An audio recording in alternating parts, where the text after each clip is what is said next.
Okay, so nandito po tayo ngayon sa UP campus malapit sa Palma Hall and ngayon ko lang nalaman hindi pala Palma Hall dapat ang tawag, dapat AS. Obviously, nakiki-UP tayo dahil taga-UP. Ano tayo taga-UST Medyo yayabang ko lang. No? This is what you call the shirt of bitterness. Dahil itong mga UP na to, chumamba. Diba, yung nakalusot, nakapasok tuloy sa finals kahit namang chambang-chamba. Move on na tayo, move on na. Hindi ako makamove on Para kang si Sasot, di makamove on. Yan ang problema. Mainit ang ulo ng kasama natin ngayon. So basically, nagiging taunang tradisyon na po natin ito sa Pax First. Yung mga kaibigan natin, talaga nagkakaroon tayo ng taunang gathering para pag-usapan yung biggest issues of the year. And of course, we look ahead to the new year para pag-usapan naman yung magiging defining issues of the coming year. So kasama natin si human rights lawyer, highly respected, Professor Barry Gutierrez, si smiling assassin nakangiti pero lately ang init-init ako din, grabe. Yung mga sinasagot niya sa Facebook, tapos napanood ko yung episode niya kagabi kasama si Prof. Dan. Ako naawa ng slide kay Prof. Dan. Naglatag na ako ng basis for impeachment doon. Init na ulo. Of course, si Prof. Edu kasama natin. Ay, hindi pala Prof na. Si Boy Gucci. Ayan, best friend ni Rowena Guanzon. Ano, Gucci na ba yan? Uy, yan naman. Shiny. Yan Ito kasi mabigat Timex. nagkaayaan tayo rito, Timex. UP fishball party. Oo. Init pa Inunahan kami kumakain Dapat medyo. Hindi na nag-breakfast Hindi ba nag-breakfast? Ay. Okay, sige. Puntahan natin yung yung pinakamalaking issue. Basically, we're talking about the biggest corruption scandal in Philippine history. Yes. Pinag-uusapan natin dito billions. And this is clearly the defining issue of the Bongbong Marcos administration.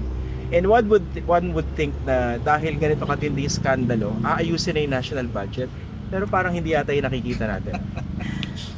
Hindi nga. In fact, nakaka-disappoint, no? Kasi last minute, meron ng proposal ang House, meron ng proposal ang Senate, pero biglang naghahabol pa rin ng budget. Itong DPWH, diba? Tapos itong budget ng... Ito ba yung 45 billion? Oo. Teka pala, i-credit muna natin where credit is due. Yung Open BICAM, it's because of Shelo Magno. Oo, tama. Ikaw ang unang nanawagan for that, di ba? At saka sobrang kulit. Di ba nakita natin pag si Shelo Magno yung ulit, grabe. Ha? Iba. Makulit? Oo. Shelo Magno, makulit? Hindi. Parang pitbull. Okay. Ganyan ka naman nung estudyante tayo dito. Pero congratulations Oo ba? So talagang nagkaroon na rin ba ng pagbabago ng ng pag-cut ng budget. Wala. Hindi, akala lang Presidente, sinabi niya, mahiya naman kayo. Bakit yung allocables nandun pa rin sa NEP? Di ba may full control siya ron? Kasi budget na yun Yeah. Bakit nandun yung allocables? Ibig sabihin, yung kalakaran nung nakaraan, the habits of The usual, ginagawa pa rin niya. Nandyan pa rin. Ibig sabihin, sarili yung anak hindi nahiya sa kanya. Oo, ganun kakapal, diba? Kailangan yung control ng Congress. Tama. Ano na may threat ng impeachment sa kanya, yung Vice President. Diba? Nasa ano yung evidence ng may control ang Congress? Siyempre goodies. Ano? Okay Ay, hindi. lang. You mean kailangan kontrolin ng presidente ang Oo. Congress? Oh, yes. May goodies siya. Oo. Nandun na ngayon sa allocable. Kasi yun nga, hindi pa nakakahanap, hindi pa nakakapag-adjust doon sa paano mong i-exert yung ganong klaseng control without patronage. Explain natin kasi baka hindi naiintindihan yung allocable. Kasi sabi nga nila, malinis daw ang budget mula NEP, nag-undergo ng mga Wala na mga process. insertions. Tama. Ang insertions nangyayari sa BICAM. O, sa mga hindi po nakakaintindi dyan, yung allocable, ibig sabihin, bago pa umabot sa House of Representatives, yung budget, nagkaayusan na. Pasok na. Ang mga interest ng congressman, In-integrate na doon. senador, at saka ng executive. So ito na yung bagong pork barrel ngayon. Collusion. At hindi po natin yan nakikita. Hindi yan yung basta-basta magkano yung district budget sa ganito, ganyan. Kasi, di ba, pwede yung, ano yung tawag nila? Parking. Parking ng Tama. budget sa Parking isang sa distrito. ibang lugar, ibang distrito. Pero ang understanding, para kay ganito yan. Oo. Parang ito yung sobrang Wow. Dami. ingenious way that they found to circumvent the 2013 Supreme Hindi, Court okay lang. ruling Correct. dapat sa pork barrel system. Ginawa nila, hindi, lahat tayo mag-usap-usap. Wow! Ay, gusto ko yan. So basically, lumalabas dito, nagsasabwatan pa rin Correct. yung iba't ibang politiko at saka ahensya ng gobyerno, in particular DPWH, para mapalusutan yung Supreme Court decision against. In short, nagkakalukuhan, in short. Oo. Pero alam mo, iniisip ko nga so how do you change that behaviors to something that's beneficial to Filipinos? Kasi the fact na, okay, sinabi na ng Supreme Court, unconstitutional yan, naghanap na sila ng paraan. So, ano yung balance na pwede mong ma-achieve? Tulad ng ginagawa mo, yung open bike Ah, yung matinding pressure. Kasi kung hindi ma-resolve ng magandang polisiya at saka batas, kailangan yung public pressure. Pero dalawa yan Lagi kong ina-emphasize. You change the system, but you change the people running the system. Diba? Kahit baguhin mo yung sistema, babalik yan sa luma, kundi mo papalitan yung mga tao. Diba kaya yung lagi natin sinasabi, we need no less than an electoral revolution sa 2028. Yan lagi natin ina-emphasize. So, na nito mag-revolution. So clearly, busog na si electoral. Senedo kasi nagsasalita na Electoral. Tapos nang kinain na yung kalahati nung Ano fishball yung niya. fishbowl Tingin mo na ang hotdog. Wala pa akong hotdog Ito gusto ko. Ito paborito ko dito. Ako, puno-puno na cholesterol niya. Ba't pa tayo nandito? Di ba kung hindi tayo kakain ng cholesterol? Yan. Game. Electoral revolution. So, yun yung kwan dito yung mga magre-raise ng issues na ito. Yung mga sasama dito sa anti-corruption, anti-impunity, anti-dynasty movement. Dahil malinaw sa kanilang consciousness na kinakailangan may mga tumakbo galing sa kanila. Lalo na, 80% galing sa dynasties, 80% wala mga kalaban. Eh di, it will just be a vicious cycle. No?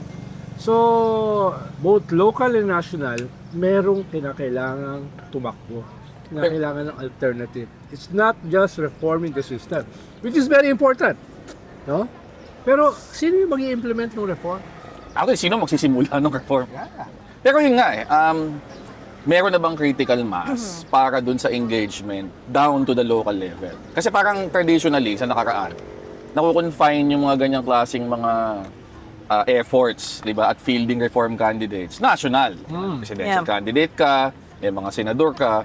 Pero pagdating na sa distrito, na yun naman ang yun naman ang buto ng ng mga usapang ganyan walang mai-feel.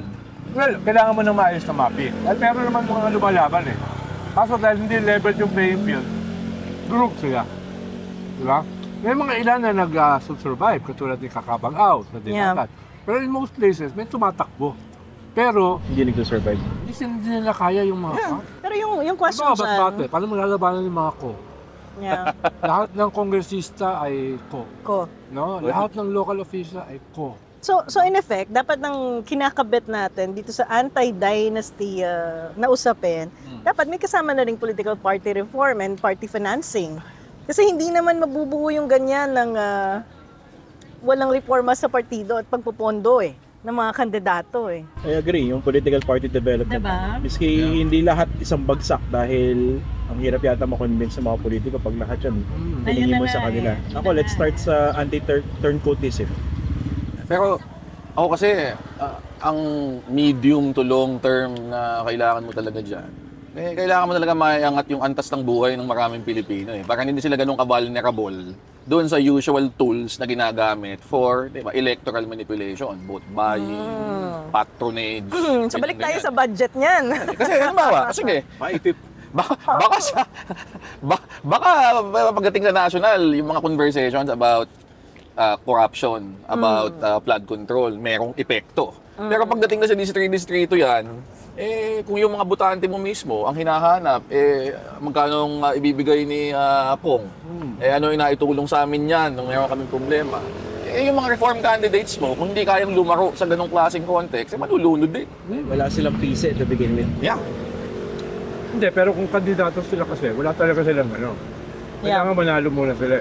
Diba? Talaga, erase na nila yung issue na yan. But would that be enough kung halimbawa yung kalaban mo may pambili ng boto? Tapos ikaw, prinsipyo. Naisip ko, bakit hindi pa rin i-make sure na magbe-behave sila sa budget na to para at least yung playing field hindi man maging level, mas didikit ng Mabawas-bawasan. mabawas-bawasan. Yung access nila dun sa public Example, patronage. Yung maipip na yan, di ba? Ilagay mo sa DOH o sa PhilHealth diretso. Dapat nga ganun Walang pakikialam yung politiko. Dapat so nga. mababawasan yung patronage kahit pa paano. Yeah. Well, bibingka yan Una, yung critical mass mo lumalaki. Para natetreten sila. Katulad ng mga senador. Yun yung unang natreten. Ang Apa? susunod sana, mga local officials. Ikalawa, yung presidente.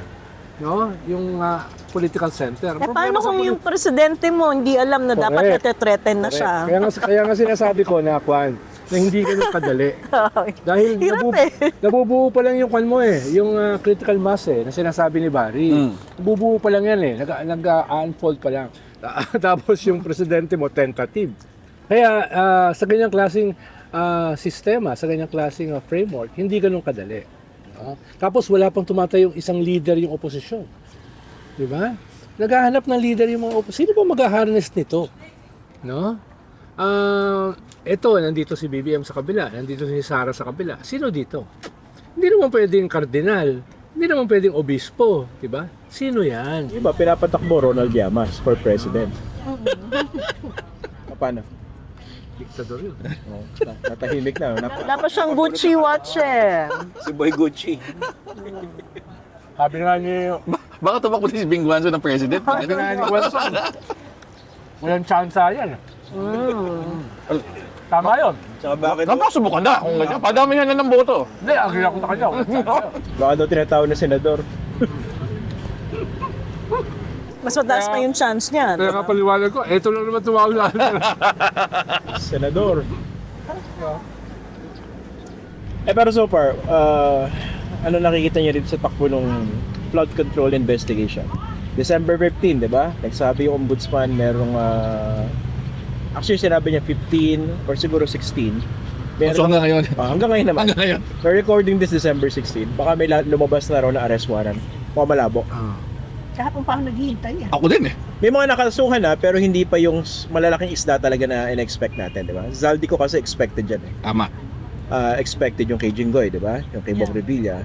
How about the others? Ako, kailangan nila mag-deliver Yeah. sa score. Yeah. Kasi tingin ko, part nung pagtitimpi pa ng mga Correct. taong galit na, Correct. ay binibigyan pa sila ng pagkakataon na Yeah. mag-deliver on yung napakasimple, pinaka-baseline na demand na dapat bago magpasko, meron kayong mapakulong na malaking Correct. isda. Correct. Kung hindi nila madi-deliver yan, Good luck na lang next year. yun, no? yun, exactly. Good luck na lang. Oo.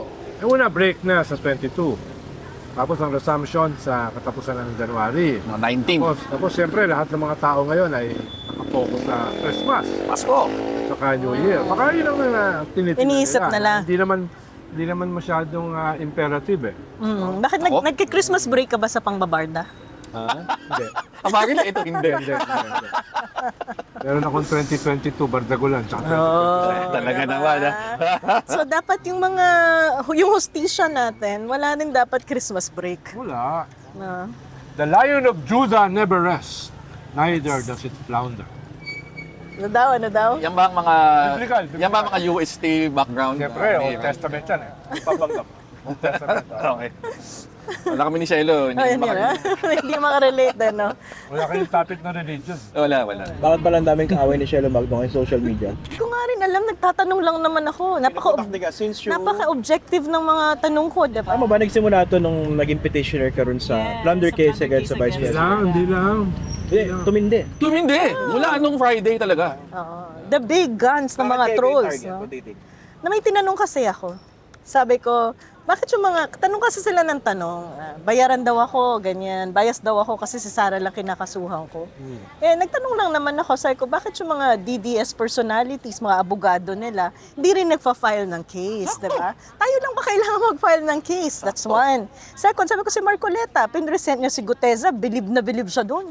Sabi niya, the best, di ba? Resource person sa Blue Ribbon. Nasa na. Oo, may access naman pala siya kay Guteza. Ba't di siya nagpa-file ng kaso? Di ba magaling na abogado yung si Marcoleta? Ay, hindi Tsaka lahat sila. Sabi ni- Unang panira ng Sabi ni momentum. Justice Tony Carpio, andun sa pinakamababa eh. Tsaka lahat Sa mga DDS, the best yan. Tsaka lahat sila na mula nung lumabas yung mga video ni Saldico, Oo. bilib sila. Na Diba? dapat ito yung gawing batayan para sa investigasyon. Bakit hindi Kung yung gusto mong magkaroon ng investigasyon, di mag-file ka. ng kaso? Ba't nga pala wala Ayon, nagpa-file? ayon sa video. Ha? Oh, hindi, ito nga eh. Oh, si Sara Duterte, ginamit daw yung confidential fund niya para imbestigahan si Zaldico sa Tama. involvement niya sa corruption sa laptop. Pinag-usapan pa namin to. Bakit walang kaso? Nasaan na yung report na yan? I mean, karapatan natin bilang mamamayan na i-demand sa Vice President na i-release yung report na yan para naman makasuhan ng mga korap. Ba't di pa natin prangkahin? Mukha namang ano lang yung afterthought eh. Alam mo yan? Hindi yung winiwido. Kunwari, saan Edu, nasa assignment mo? Ano eh, di ba? Yung inisip mo lang, biglaan. Naniniwala ba tayo na inimbestigahan niya si Zaldi ko? No, hindi. So, ganyan yung mga estudyante, di ba? Hindi, yung after 1 year, naisip niya yung dahilan na yun. Oo. Walang maisagot. Joke, Parang, gamit yung confidential pa. Joke lang. Gano'n. Yun ang hindi ko maintindihan, no? Alam mo naman ginagago ka ni Sara Duterte, harap-harapan, parang sinasampas. Di mo daw mahal ang bayan kapag di mo mahal si Sara. May nakita nga akong gano'n. Nakita ko yun. Oo. At na-hurt ako Kasi Na-hurt ako para sa bayan. Nainsulto yung bayan, di ba? Kawawa na. Pero hindi ko talaga maintindihan yung linya nila sa'yo eh. Bakit naman ikaw ombudsman? Na ikaw yung merong tungkulin. Napaka-powerful ko kasi. Investigahin, di ba? Ako lang ang pwedeng Kahit magkaso. sinong tao naman pwede mag-file ng reklamo Exactly, So kung sinasabi nyo na dapat merong ganyang investigasyon, merong ganyang kaso, Diba? edi gawin nyo. Alam mo, problema sa inyo? Ang taas ng standards at expectations Pero ninyo yun sa mga nga. trolls na ito. Kasi kailangan Saka nga, uno- kapag nag-file ka ng kaso, kailangan mag-personal appearance ka doon. Paano naman magpe-personal appearance yung mga nasa China? Oo. Ito ko unawain mo. Ito kasi si Cielo, parang pillbox. Ano? No? Parang pillbox yung mga pako sa loob ng pillbox. Kung saan tumatama. Kaya ang dami nagagalit eh. Hindi siya sniper. Napaka-patient ko nga. Pagsabog niya, kung sino-sino tinatamaan. Kaya ako pa nagpo-post siya ng galit, nilalike ko agad eh. Kasi pag hindi ko nilike, baka tamaan ako. Para ka palang si Dan, no? Kita mo, si Dan nga, may repost pa eh. Ako may alarm ako hindi umaga. I-check mo kung nag-post si Shelo, ilalike mo yan ha. kasi kung hindi, baka ikaw ang tamaan. Baka tamaan eh. Alam mo na. Sabi ko nga, kaway-kaway sa mga trolls. Ang laki na ng contribution ko sa Noche Buena nila. Diba? Pero ibig sabihin, tinamaan sila. Hurt na hurt nga eh. Sabi nila, nagjo-joke daw ako, panis daw yung joke. Sabi ko, sino may sabing nagjo-joke? Seryoso ako! Hindi, tsaka tingin ko, takot sila doon sa kahihinatnan nung final na kasong yan sa ombudsman. Kasi yan ang magbubukas ng pinto para maibulatlat ang mga bank accounts. Mas sabi ng mga Duterte, kung wala ka namang tinatago, ba't ka matatakot? Kasi kaya nga ako nagtataka eh. Di ba? Ganun daw. Kung wala naman sinasabi nila, wala namang ginawang mali. Bakit sila parang Sabi ko, kabado-kabado? bukasan lang ng bank account, labasan na lang ng income tax return. Di ba yun ang pinaka cathartic sa'yo? Yung mapatunayan mong mali si Trillanes. Mapapahiya siya. Exactly. Pagkakita mo, Trillanes, kalokohan lang parang sinasabi mo. Come Oh, on, pati diba? ako matutuwa nun eh. Diba? Pero bakit gigil na gigil? Grabe yung pushback. Imagine mo, immobilize mo yung buong troll army just to control the narrative. Ibig sabihin, you're leaving a mark. You're making a mark and leaving a mark. Sakala naman nila, napipikon ako. Hindi nila alam na pinanganak akong makipag-asaran. Tingin ko yung buong ganyan, Apo ako ni Sen Edu eh. sinusubukan na lang nilang insulate yung sarili nilang base. Kasi natatakot sila na baka mamaya, pati yung kanilang base, mag-erode. Kahit paano, lalo na kung napakalinaw nung ebidensya. Ibig sabihin, Talagang hindi sila convinced sa brainwashing nila. Kaya nga, ito part 2 ng brainwashing. Hindi lang, halimbawa, yung paglilibot namin sa Japan, ako sa Europe. Itong Sa base, ito yung Lugar tayo. Ako ito yung sa pinagmamalaki nilang base yung OFW. Pero nakikita ko, marami. Nagbabaliktaran na. Marami ang umaamin na nabudol sila. No? Kung yung trend na yan magpapatuloy, wala yung napakahalagang base nila. Ikalawa, yung sinasabi na undecided, na almost 40%.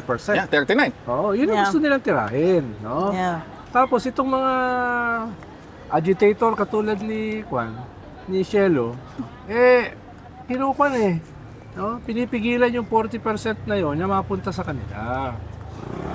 Yun yung audience mo eh.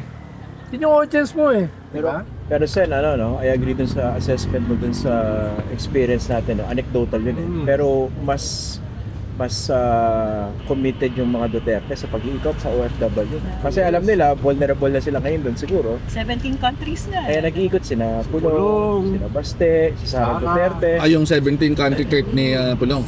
Oo. Ibig sabihin, alam nila na ang laking factor ng OFW. At kailangan nilang i-retain. Oo. Kasi may multiplier effect yan dito sa Pilipinas, no?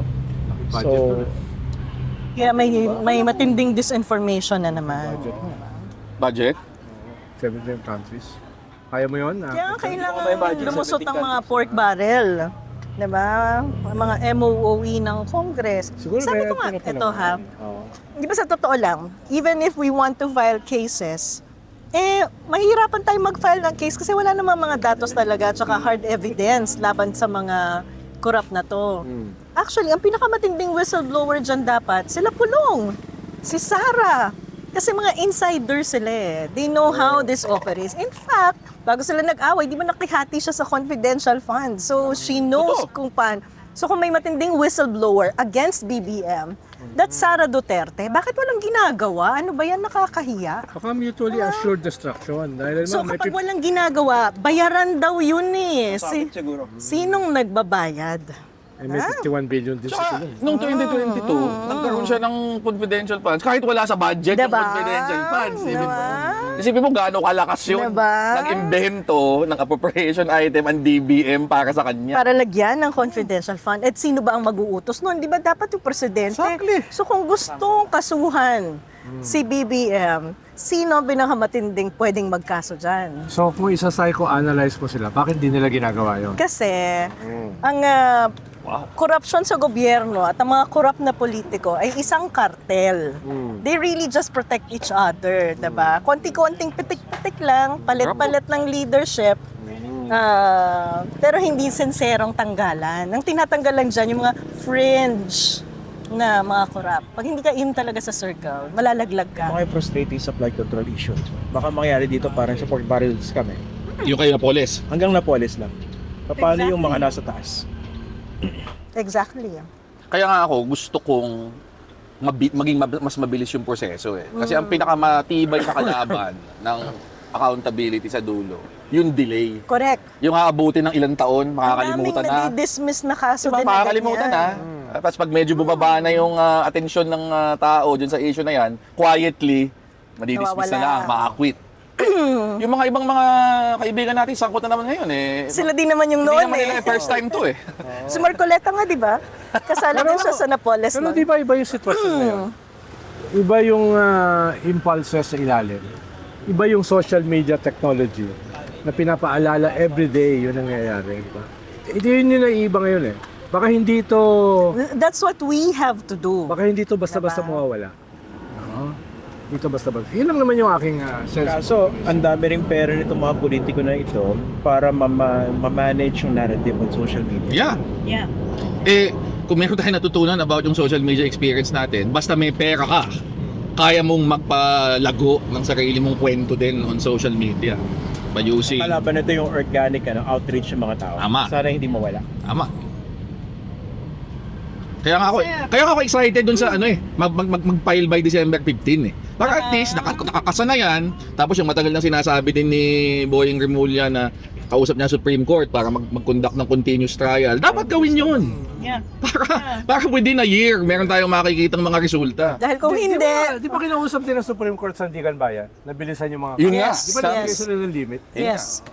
Dahil kung hindi yan mangyayari, mawawalan ng faith yung mga tao sa institutions natin. Kung continuous trial kasi, kailangan mag-set aside yun ng schedule na sunod-sunod. Kasi Saan normally yan, di ba? Oh, hearing Saan tayo ngayon, may pupunta? trial tayo. Ang susunod ng hearing, 3 months from now. Pero kung continuous trial, mag-allocate ka talaga ng tuloy-tuloy yan. Pwedeng sunod-sunod na araw in a week. The same case, continuation ng the same trial. Kung gagawin yon, ako tingin ko posibleng Yeah. matapos yan Galing sa tunay na ilang buwan abogado siya. hindi sa mga nagpapanggap ha. Sa mga legal luminaries ha. Oo. May pinaparinggan ka. May pinaparinga kasi. Tunay ba yung buhok nun? Huwag kayong ganyan ha. Hindi ka kasali sa top 2 influencers, Christian. Pasko eh. Nag-consult ka na ba ng AI dyan? Sobrang durog na durog yung ego ko eh. Wala sa top 2. Ito lalo to, wala sa top 5. No? Si Ronnie Homsi, number 69 yata. Oh, maganda yun ah. Magdamayan nga tayo. Ako napaiyak ako sa sulok ng shower. Ganun. Oh my God. Pero at least merong isa na kasama ka. Oo. Diba? Kasi yun talaga magdedefine. Kasama ko din yung mga traitor eh, yung mga pro-China. Oo. At saka ano yan? News of the year yan. Diba? Pang level. Tapos ano yung basis? ChatGPT? Grabe. Grabe. Grabe yung credibility na. Para i-post mo, no? Grabe yung self-love. Mamaya gagawan kita. Yung ChatGPT na hindi mabilang yung ilan ng hours sa strawberry. Pinag-forward niya sa akin, sagot ko, diring-diri ako eh. Pwede mo mag-forward sa akin yun. Buong buhay ko, di ba ako nakasubok ng ChatGPT? Paano ba susubok nun? Hindi, gawa tayo. Kailangan maglagay ko Aralin ng mo app. muna kung paano mag-on ng cellphone. Kapag nalaman mo na Okay paano na, mag-on okay na. ng cellphone. Yung laptop ang nahirapan ako. Yung app, alam mo na kung paano mag-download tsaka install nun sa Ng app? telepono, ganyan, tablet. Magsara ng botones, marunong na. Ginawa niya ng caveman eh. Sinagad yun eh. Hindi. Isang araw, 2 days ago, nag-interview ako sa TV5, hindi ko mabuksan yung laptop. Nakaswitch Kaya na. ginamit ko na lang yung cellphone ko. Alam ko naman magbukas ng cellphone. Hindi, gawa natin siya ChatGPT ang prop natin. Who are the top 5 political analysts in the Philippines, but make sure number 1 is Ronald. Pwede. Who are the top analysts in the Philippines with an acronym of RL? Ang ChatGPT, paano bang app yun? Yung ChatGPT. May app na download ka. May bayad ba yun? Merong free version, pero kung gusto mo yung unlimited use, kailangan mo Ako na lang mag-download, bayaran mo ako. 1,000 naman. Para kang may kausap. Pag malungkot ka, pwede mo siya kausap. Pero wag maniniwala kasi minsan mo akala iba tao siya eh. It's basically driven by data. May alam ako, obispo, nakikipag-usap, nakikipag-debate. No? Sa ChatGPT? Tapos, nung nagsalita ako sa kanila, CBCP, in-introduce ako using ChatGPT. Eksakto eksakto. Maliban doon sa graduate, hindi pa nakalagay doon na drop out ako eh. Nakalagay din doon top influencer ka. Hindi, wala. Dapat, after Ronald Llamas, who are the top influencers? Political analysts. Para hindi ka na makasabot sa Diba? Who are the peers of Ronald? Yes. Sabi nga nung isa dyan, wala nang trabaho yan eh. Tapos bigla naging political analyst na. Tapos wala pang PhD. Oo nga, grabe. PhD, Nagbibigay ba UP ng gano'n, mga PhD? Oo naman. Ayan, meron. Honoris causa, ikaw. Meron siyang PhD. Hindi naman PhD honoris causa eh. Ano? Pwede mo... Ayoko quiet ako baka Gusto mo actual na PhD? Yung actual, yung... earn. Hindi naman earned, yung napapakiusapan. Ay, Hindi ba honoris causa pwede pag-usapan? honoris causa yun. Yung kahit wala kang prerequisite, no? Yung PhD para ka. pag pupunta ako sa mga forum, nakangiti ako. Oh, Dahil meron akong PhD, di ba? Yung, Kasi ba to may PhD? Kare. Sa National Defense College. Hindi, sa iba. Sa iba pa ba? Parang sa Mindanao or something. Ganon? May PhD yan. Totoo? Hindi honoris causa? Yung... Hindi, totoo. May dissertation siya. Grabe kayo. Talaga ha? Grabe ka. Mapanglait ka. Bakit hindi ka makapaniwala? May PhD yun. Mamaya forward ko sa iyo. gawin ko yan sa New Year. Di ba may presumption of regularity in the giving out of PhDs? Saan yun? Baka pwede kumuha din ako ng PhD. Para magkaroon ng PhD, kailangan graduate ka muna. Oh, kasi kailangan meron kang Kailangan may undergrad bachelor's degree, tapos master's, Hindi ka tapos pwedeng PhD. mag-leapfrog. Hindi. May Meron na nga yung undergrad diretso PhD. Tsaka may mga joint master's PhD program. Yes. Kaya pala ganyan kabagsak ang ating educational system. So si Bato pwede maging political analyst. Yeah. PhD. May PhD yun. Pero saan naman yung PhD niya? Baka naman, di ba? Wala naman kinalaman sa Mahirap yung politika o economics o ano Yung man. political mga analyst industry na ngayon yan. Ang dami na eh. Ang dami na. Basta wala Kaya tuloy basta wala nagagalit. ka sa AI, hindi ka legitimate. Kaya tuloy yung isang senador nagagalit na ang dami daw nagpapanggap na political analyst pero bias naman. Marami rin nagpapanggap na senador eh. Totoo yun. Totoo yun. hindi siya. Iba nga nakaupo eh. Siya hindi eh. Pwede siya senador eh. Ang problema iba nakaupo eh. Meron nga, hindi nagpapakita. Senador, sumusweldo bilang senador. Ano ka, dalawa sweldo nun ah. Meron pa siyang pension sa MUP at saka regular salary. Oo nga, ano kasi retired yun eh. Oh, tapos adjust pa ng presidente yan in the next 3 years. Wow. Bakit? To make them Ikaw happy? na? Yeah, kasi threaten siya. Paano yun? Pag halimbawa nakakulong ka, sabihin natin sa Hague, bilang example lang naman, hindi ko naman nasasayang mangyari. Mag-accumulate ba yung mga ganun mga pension? Oo nga, no? Hindi ko alam kung nagsususpend ng benefit ang Kung government halimbawa kapag may naka-detain criminal ka. ano ka. Baka kailangan may action. Masusustain ba ng ano? Petition natin. Yung retirement pay, masusustain ba yan? Hindi, ngayon, hindi. 19 trillion na utang ng gobyerno dyan, ha? 19 trillion? Yes, Di ba ang mas unfunded budget natin ng ilang taon yun? Kalahati yan ng ano natin, Mga GDP tatlo. natin. Tatlong taon ng budget kung nasa 6.7. Kaya pag sinabi mong unfunded liability, kumbaga lahat ng nag-retire, ito na yung projected na babayarang pensyon sa kanila. Okay. Pero kasi pwede mo ipamana yan habang buhay ka pa, papamana mo, pag namatay ka na, papamana mo yan sa asawa mo, sa anak mo. So more or less, a pension can run to parang 20, 30, 40 years, ha? Ano ba nangyari din sa ano? Di ba may planong ano yan, i-reform? Inayos namin yun dati. Nag-ikot kami sa buong Pilipinas, makikipag-dialogue na kami sa Secretary ng National Defense. Biglang umepal eh. May suggested reform bigla, tapos parang, hindi naman yung pinag-usapan ng consultation.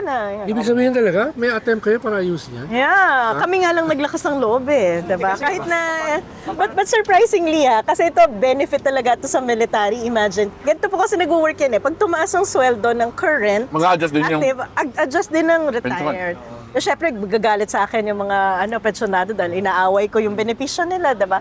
But surprisingly, may mga militaring nagme-message sa akin. Naintindihan na. Nagpapasalamat na dinidiscuss to. Because the reality is, if we don't fix it, saan kukuhanin yung pondo? Hindi, sa dulo, magkukulaps yung buong sistema. Hindi rin sila Oy, makakapababaya. hindi lang yung military. Buong sistema ng Pilipinas. Imagine half of the AFP budget sa pension lang napupunta. The current AFP budget. Mas malaki pa yan yung pension mas malaki pa sa MOOE. Grabe. So, hindi mo ma-upgrade yung mga gamit ng mga kasundaluhan at polis natin. Hindi mo sila mabigyan ng bagong gamit. Kasi napunta sa pensyon. Ang problema politically mukhang hindi ito yung right timing for BBM to do that. Well, sabi nga ni Recto, ipapasa na nila yan sa next administration. I-dribble. In the meantime, mag-accumulate. Hanggang kaya natin ito masustain. Hindi lang mag-accumulate, i-adjust pa nga nila, di ba? Mag-i-increase pa sila in the next 3 years. So, hello, fiscal crisis.